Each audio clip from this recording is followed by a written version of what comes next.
This is the color wheel, and you may already be familiar with it from seeing it before, but we're going to work through all the terms, phrases, and different ways to categorize color and graphic design, so you know the difference between hues, tones, tints, and shades. There is a downloadable cheat sheet that lists all of the terms we use in this lesson, so you can study it in more detail later on. First of all, color can either be warm or cool, depending on where it falls on the color wheel, with warmer colors being your orange, yellows, and reds, and cooler colors being your greens, blues, and purples. The three primary colors are red, yellow, and blue, and you can use these three colors to create what are called secondary colors, which are orange, purple, and green. For instance, mixing red and blue together make up purple, and yellow and blue together make green. So the term color. This term is used to describe any color we see, whether it's a hue, shade, tone, or tint. So what is a hue? This is a general color family our color belongs to, and you'll notice the absence of grays, blacks, and whites. This only includes color. Hues come in a few main categories: yellow, orange, red, violet, blue, and green. And if you're looking at a maroon color, for example, you would say it has a red hue. And this color, for instance, has both a yellow and a green hue. You may have heard the term tint, along with the term shade. A tint is the presence of a hue, in this example, a green hue with only white added to it. The more tint or white you add to the hue green, the lighter it becomes. And shade is just the opposite, with the addition of just black to a single hue. In this case, we're increasing the shade of purple to get a richer, darker looking purple color. A large amount of shade or black added to a color can make it look almost black, but could still maintain its base hue, like in this example of this rich black looking color with a little hint of the hue blue. And lastly, not to overwhelm you with new terms, but there's something called a tone as well.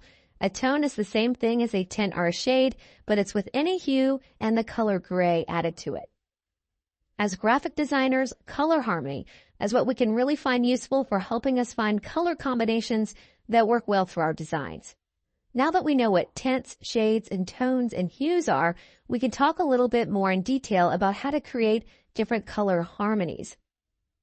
Here are the main color harmonies. First off, there's analogous colors. These are colors that are closest together on the color wheel, and since they're so close together on the wheel, they tend to have less contrast and be less dramatic in appearance, giving the color palette a nice, calm feeling. Take, for instance, this nice sunset color palette. They are all fairly close together on the wheel, spanning from red to orange. Complementary is the next one, and you may have heard of this one before.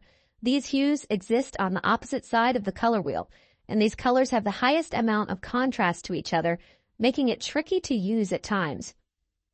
The most commonly seen complementary color is green and red, most often associated with Christmas time, and another one is purple and gold, a popular color combo for sports teams, and it demands one's attention. Split complementary, or some use the term compound harmony, is the same as complementary colors, but with one hue splitting into two nearby colors instead.